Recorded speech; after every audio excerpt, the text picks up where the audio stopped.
If you're constantly pointing out other people's spelling mistakes or punctuation errors on social media make you cringe, you could have a future as a freelance proofreader. Didn't know that was a thing? You'll definitely want to listen to my interview with world famous proofreader Can Pyle on today's episode of Free Mama TV. And make sure you stick around until the end because we're telling you exactly what to do next to turn your grammar-loving eye into a lucrative career.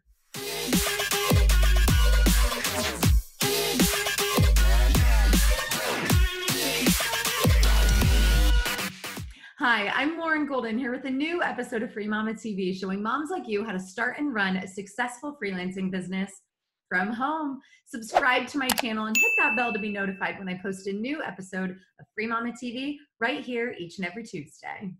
Today's episode is especially for all of you who excelled in your high school English classes. You have a passion for proofreading, but you had no idea you could use your grammar talent to catch errors and help others turn their writing into masterpieces. Today, I'm showing you a behind the scenes of my interview with Can Pyle. She started in the industry with proofreading transcripts for court reporters back in 2012.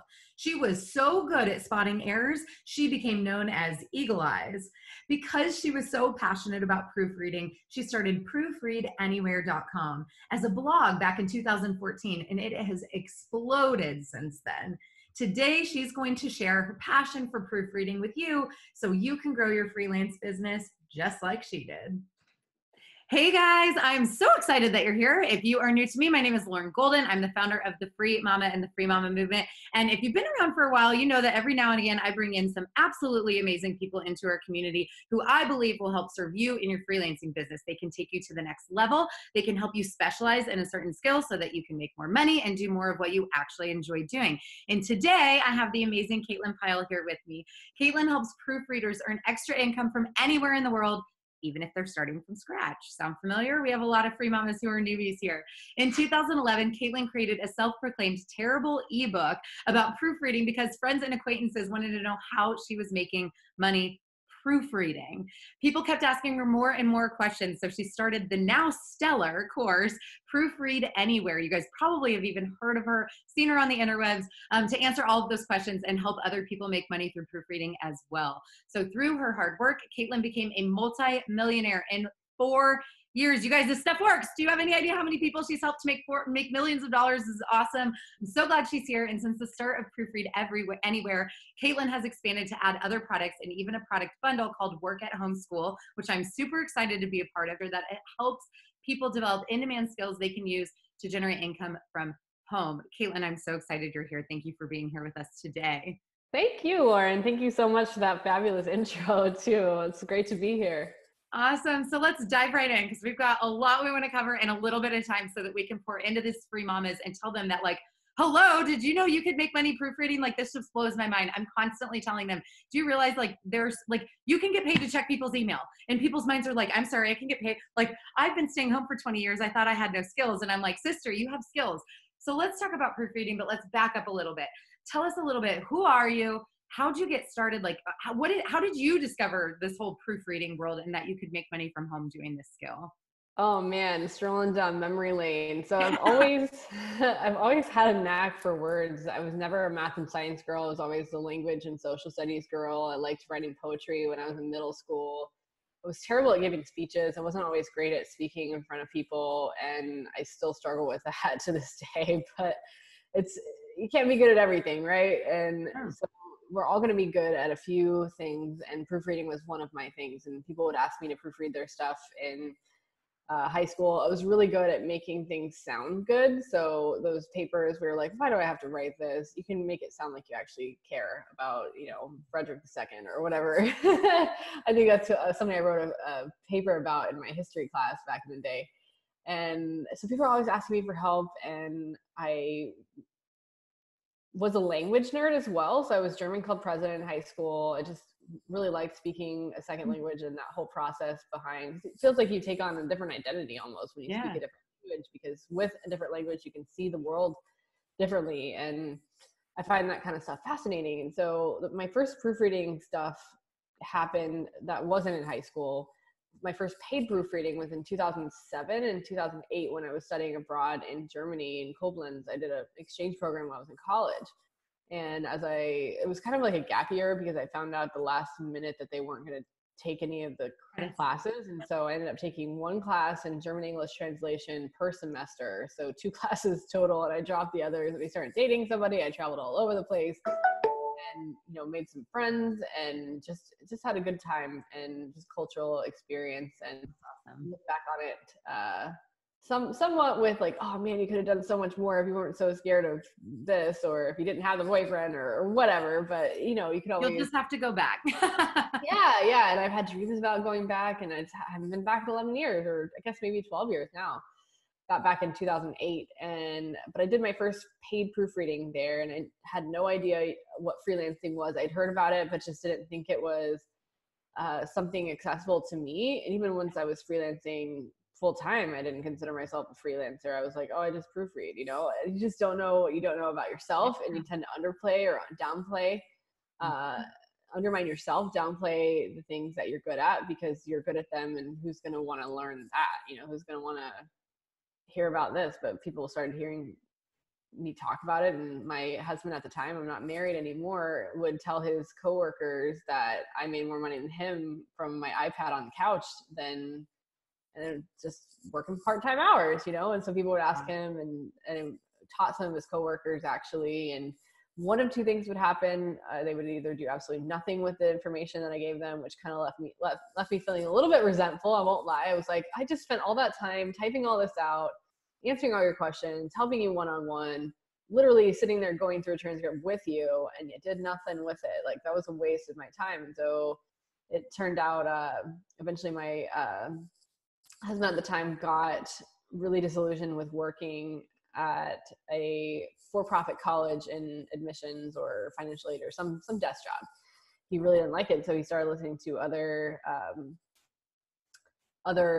entrepreneurs, I guess, talk about how they left their day jobs, because he was kind of really wanting to do that, and joined a $5,000 startup software. I know some people are thinking like, stuff that we offer is expensive, but this guy paid $5,000 for a program on how to start a software business from home. And in that program, he met some people who were making money and on those, and I was the pipe dream, and nobody's going to want to learn from me, blah, blah, blah, all the same crap that, that scarcity mindset, that fear mindset will tell you, limiting beliefs, those systems they still run. I mean, it's kind of programming. We get programmed with that stuff when we grow up. And so it's not about getting rid of those programs. It's just about operating in spite of those programs in so many ways. And sometimes it's a lot harder than others, especially in the last year I've had, but that's a whole nother story. But anyway, ended up with Proofread Anywhere through that program. And so we both got to quit our jobs, and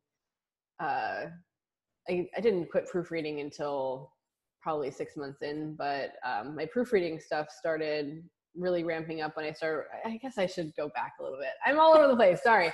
I haven't had to tell this story in a while. College.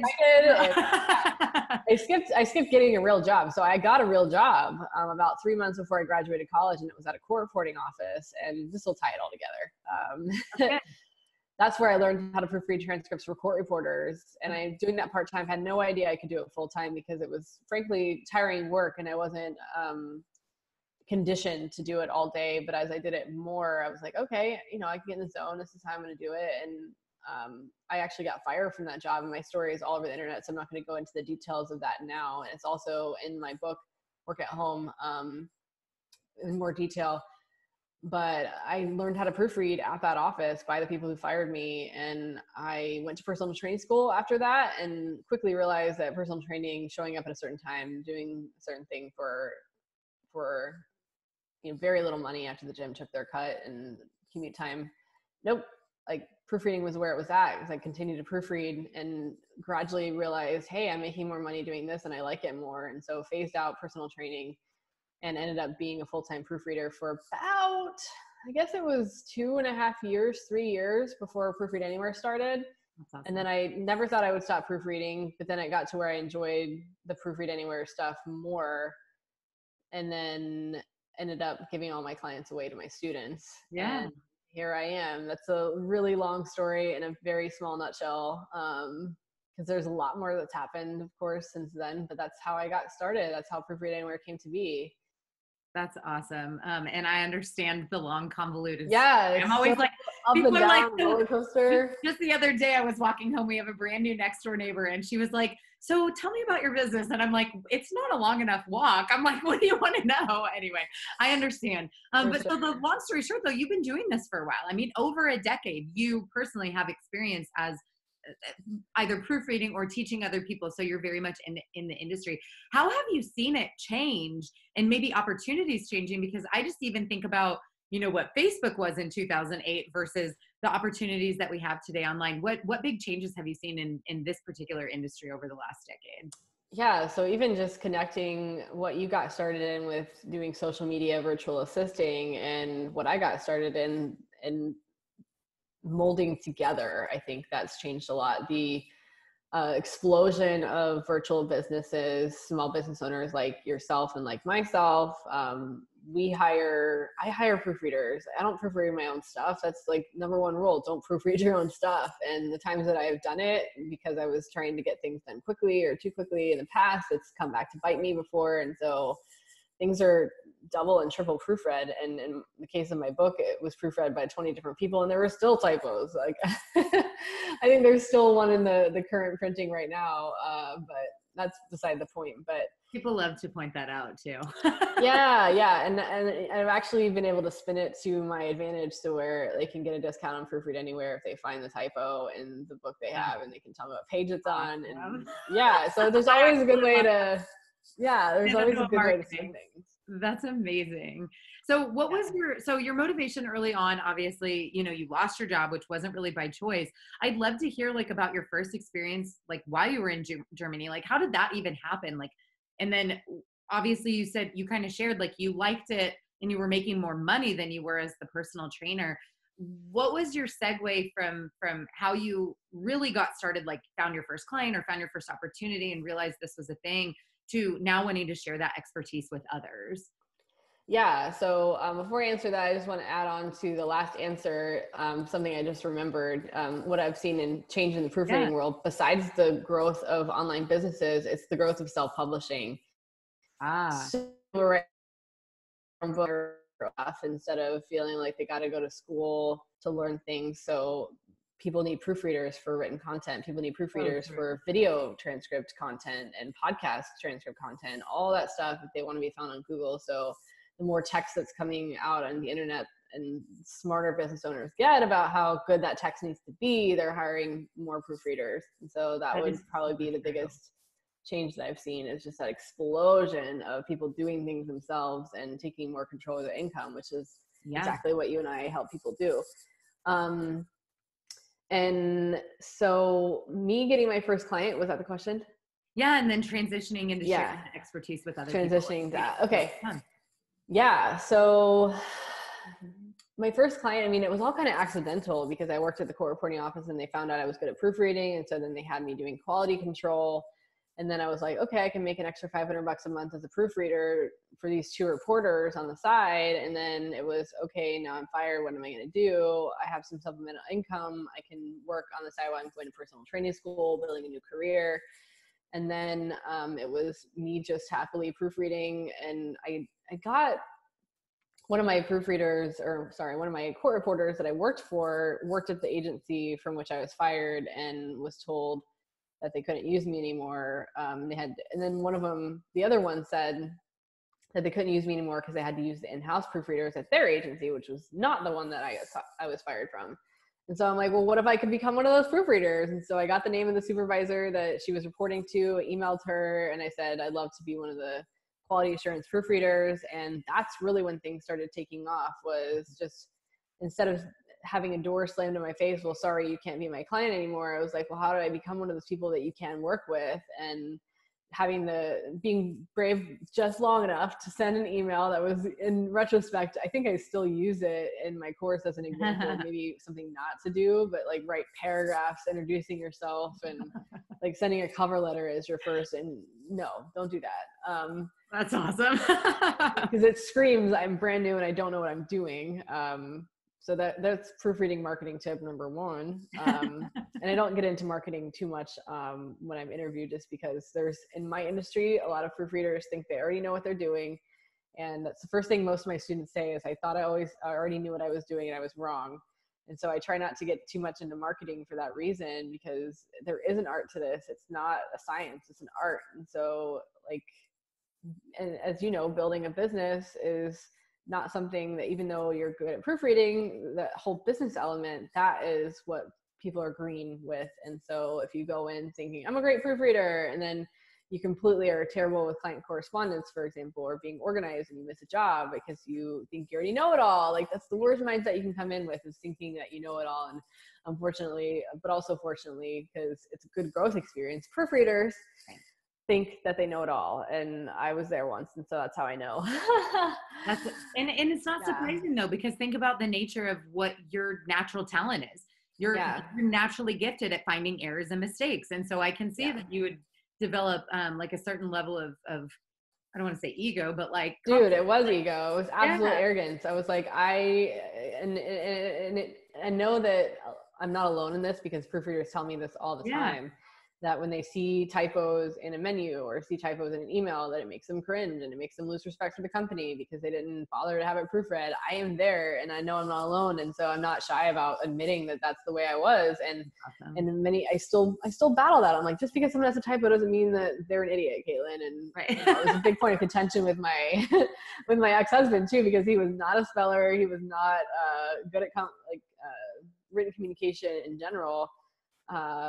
But that doesn't mean that he was, you know, completely defunct, you know. We all have different strengths, and we're all wired differently, huh? Yeah. So tell me about now your transition into, why are we helping other people? Where did the course come from? I know you said your husband had done this, invested in this program that kind of planted the seed for this idea, but why bother? Like, obviously it's to create a whole nother business and revenue stream, but why, like, how do you feel about your students, and what is it like sharing this opportunity with them?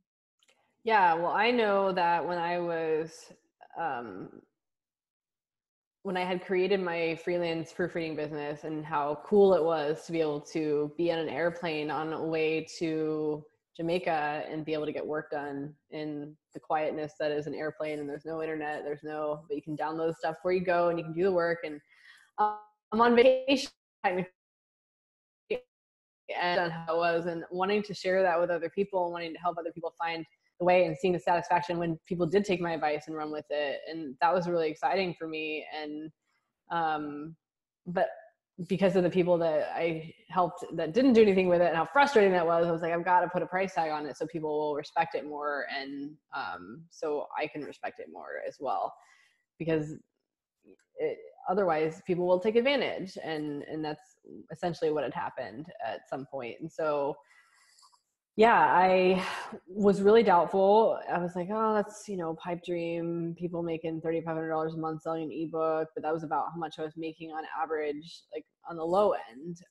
Doing freelance proofreading was $3,500. And so when I started hearing these very doable stories from people that my ex-husband was meeting in his mastermind for this course, I was like, man, if I made $3,500 a month, I would not have to proofread as much. And when there was a lull in the work over Easter, for example, that's a notorious time in Christmas as well, where attorneys just shut down. Things like that would happen. I would get nervous. I'm like, oh, I'm not going to make as much money as this month and I need it, or want it for this or this project. And none of that would happen if I had an extra stream of income that I could depend on. And that was something that you create once and you can sell over and over again. And it's not, I have to trade money for time all the time, which is essentially what freelancing is. And it's great if you love it, but I can't say that proofreading was the thing I wanted to do until I was 80 years old, you know? There was a time in your life where it changed your life. I mean, I know I feel that way too. Like when I wanted to leave my job, it was like, it was everything, you know, it was life changing. And then I think as you grow and evolve and you need more, you want more, there are other ways that you can evolve your business. And obviously we took a similar path with productizing what we knew and turning it into a course. So you've helped thousands of people, if not tens of thousands of people, through this particular program. So for people who are watching who are like, I'm a little bit arrogant when I see a typo on an email or on a menu, like no judgment. I ain't judging. I was really good in my literature and my history and my English classes. Like, I feel like you're talking to me. I'm resonating with what you're saying and what your natural strengths are. Like, who is this for? Are there credentials that are required? Do people need a certain degree or background, or is this something that really anybody with an interest can learn how to do? Well, you have to be patient. You have to like reading, because if you don't have those two things, then it's definitely not a good fit. Because like my mom, for example, loved the idea of working from home, but she's like, I can't stand the thought of sitting there. She has to work with her hands. She's very crafty. And so she makes things and sells things. And some people are just like that. They need to use their hands, and it's just something that they enjoy, and they don't want to sit in front of a screen, whether it's an iPad and you're on the couch and you're super comfy. They don't want to be in the same position for 5 hours, or, you know, you can change positions and sit and stand and do the standing desk thing, whatever you can change, but reading, exactly, just staring at a screen. And even if your mind is active, your body isn't. People are not a good fit if they need to be active and they prefer maybe be a UPS truck driver, like deliver for Amazon or something like that, to have more flexibility, but still stay in motion. I think that's possibly a better fit. But yeah, I think being patient is probably the biggest one, because it does take conditioning to get to a point where you can make money. Because my students all start out wanting to make sure they're doing things right, and so they're like, man, I can't read very fast, and they think they're going to stay that way. But the truth is, the more practice you get, the more confidence you get, and you don't have to read everything twice, and you catch more things because you know what things you tend to miss if you go too fast. And you develop systems. And so that was a big thing for me as I was building my freelance business as a proofreader, was coming up with systems that allowed me to be more efficient. And so switching from printing everything out and separating the pieces that I made marks on, and scanning it back in, emailing it and crunching it down, that was such a tedious process that really blocked me from earning good amount of money from it, because it would just take so long. It was stuff that I wasn't getting paid for. But when I figured out how to do it on first my MacBook using the preview app, I could make marks and do things that way. And then transitioning to an iPad, I had a big iPad, and then I started using an iPad mini, and now I'm back to a big iPad. But I don't do that type of proofreading regularly anymore, but I think I prefer the big iPad as I get older anyway. I feel you making marks and stamps and stuff, there's a learning curve, and being willing to do that, I think, is the most important aspect. And yeah, if you've never had a knack for spotting mistakes, it's probably a sign that you're not a good fit either. But if you have had that knack, then that's definitely a sign that. Well, I know we've got some of them in the Free Mama community, because we may have run an ad or two that had a little bit of a typo, and I hear about it, or in the course. Yeah. And what's so funny for me, which is I'm the techie, like I like that. And so I actually run all my own traffic, and people will be like, well, she must not care, she's not editing it. And I'm like, you don't understand what happens in Facebook's algorithm if I go in and I change that ad. So that typo, I know that you're disrespected, or like you feel like you can't trust me now, but like, we're not going to make Facebook upset. So anyway, it's so funny. But there are those personality types, and I think just brains, like the way that you all focus and the way you see things and the way you do things. I know that there are free mamas who will pick up on this, and this program and this idea of being able to niche down in proofreading in their freelancing business is going to be really exciting for them. So I'm thrilled that we're sharing this with them. So Caitlin, every business owner faces objections, obviously, like on sales calls, discovery call, like we all do. So what are the top reasons why someone wouldn't hire a proofreader?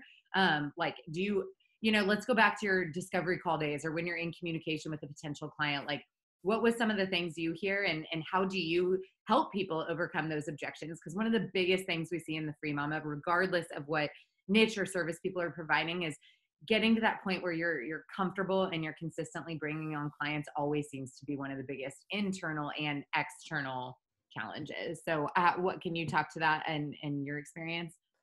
Yeah, objections to using a proofreader. So in the core reporting world, that's something that you don't have to worry about. So my first course, Transcript Proofreading Theory and Practice, that's the beauty of it, is that you don't have to do as much marketing or sales at all because they know how important that verbal, it's a verbatim record that they have to make sure is accurate.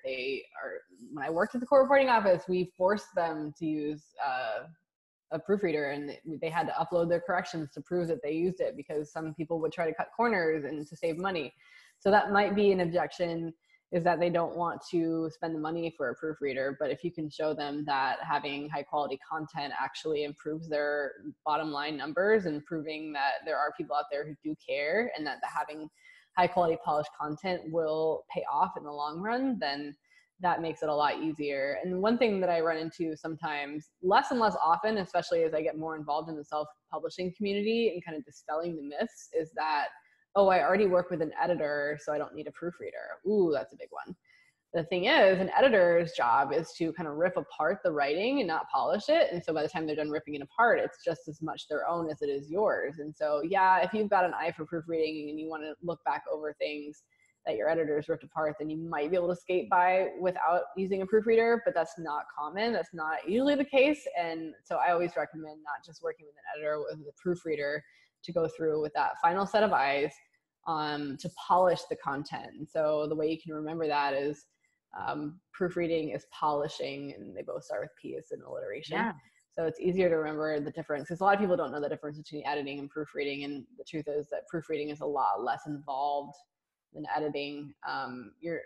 Some people will try to hire a proofreader and think that they're an editor. And so it's important that the client have realistic expectations on what exactly proofreading is. They can make a recommendation to hire an editor if it's really, really messy, and your job really is to look for any kind of stray errors, so misspelled words, misused words, missing punctuation, inconsistent spellings, things like that, but not to go through and dissect it and correct the grammar. And that's the beauty of proofreading as well, is if you're not great at grammar. Like, I'm not that great at grammar. I don't memorize rules. I've got some things that I know are rules, but there's so many rules that nobody can really memorize them in our language. It's a wacky language. Proofreading is quite a bit less involved than editing. And so you don't get paid as much as if you do editing. And so it isn't an easy to add skill if you want to edit. But I would always, if you're going to edit and offer proofreading services as well, you should have another proofreader look over your work before you send it back to the client, just for your own edification. And they don't cost a lot most of the time if they're just going to be polishers, especially if you're an excellent editor. So those I'd say are the most common objections, is thinking that they don't need one because they are just misinformed. And then just trying to save money because they don't realize how important that polished content can be. That's awesome. So I bet you just created so many like aha moments for people, because I think I knew that they were different, but to hear you explain it like that is so incredibly helpful. And to know that you really could have a career as either or as both, but that they are two different things, and knowing how to, one, charge accordingly, but also what you're actually responsible for. Like, if you're being hired as a proofreader, you're not being hired as a copy editor. I'm assuming there's probably some communication with certain clients that would also need to happen around that, but that's super awesome. And a great way to like continue to staircase business and be able to make more money and add on those different services. So real quick, rapid fire, before we wrap up here, Caitlin, I would love to learn just a little bit more about you and kind of your interest and who you are. So I would love to hear, like, what's the coolest thing you've ever gotten to proofread? What's the coolest project you've ever gotten to work on in the proofreading world? Anything that you're allowed to share with us?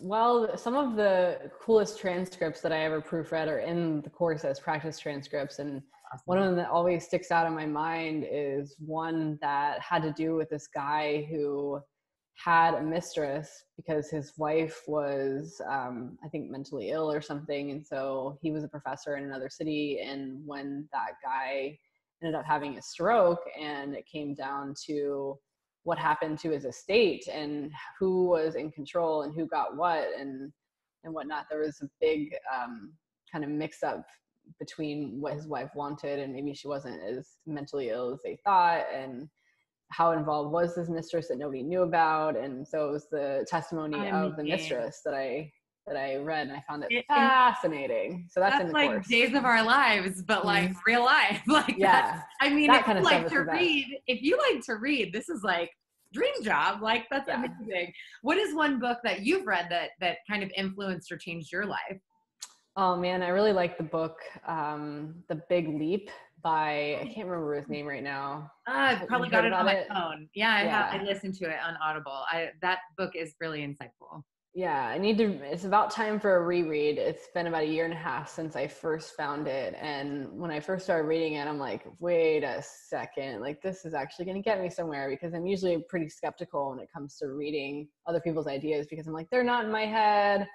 They don't know what it's like. They're not doing exactly what I want to do. And they're not working with exactly the same set of circumstances as me. And so I'm just like a natural skeptic when it comes to books. But that one really pushed me out of my comfort zone in a way that I appreciated. And not that it's always been easy, because sometimes I look back on it and I'm like, yeah, whatever. I was just an idiot when I was reading that. And I don't know, trying to, talk Definitely myself time out for, of the concepts. But that was a really good one. So I highly recommend it. I think it's Gay Hendricks is his I think last you're name. correct. And I do. I actually second that. And what I gained most from that book was this idea of like what goes up must come down, and ways that he talks a little bit about like self-sabotage, like when things are going so awesome in your life, will kind of self-sabotage for them to not be as awesome. And I found that I was like totally doing that in some of my relationships. And it's like, why can't things just stay awesome? Like they don't have to not be awesome, but you're making them not awesome because you're anticipating they won't be. Anyway, everybody should go read that book. I completely agree with you, Caitlin. It's awesome. Last question before we wrap up, and then we'll tell everybody where we'll just drop links below about how you can find out more about Proofread Everywhere. But my last question for you is, if you could go back at the very beginning of your journey, put yourself in the position of some of these free mamas, like knowing their motivation, a lot of them is they want more control over their time and their schedule. Maybe they're trying to get out of a 9-to-5. Maybe they're trying to just contribute to their family's income, alleviate some of the pressure that's been put on their spouse. We have lots of different moms with lots of different stories. But these are very talented, passion-filled individuals that I care very deeply for. Knowing where they're at, like what is one piece of advice you could leave them with, or something that you would maybe go back and do differently if you're them and they're being presented with this opportunity, and knowing that they get to decide what's next for them? What would you say to them? Oh man, you do get to decide what's next. And that's the part that I think trips a lot of people up, is that they're waiting to see the entire staircase appear before them before they take the first step. But the thing is, because you get to be in control, you're building the staircase. And so you have to build the first step, get on that step before you're even able to see the space and have the tools and the platform, literally, you're standing on that next step that you need to build the next step. And so if you're sitting there waiting for everything to appear, and before you know what's going to happen before you take the first step, you're going to be waiting a long time. But if you take the guts you always have exactly what you need to take the next step, right? And so you always have exactly what you need to build step one. And then when you get on step one, then you can build step two. But if 50 is not even there yet. You literally don't even have the staircase built to get to step 57, but maybe you have in your mind that you should already be there, or you're trying to be in somebody else's middle instead of your beginning, and embracing that, and knowing, I like to use the analogy of we're all different trees and some of us are evergreen trees and need more rest than others, or need less rest than others. And then some of us lose our leaves from time to time. We go into a period of hibernation before we bloom again. And then it's beautiful. And then we lose all the leaves and it looks like we're dead, or it might even feel like we're dead because we're hibernating.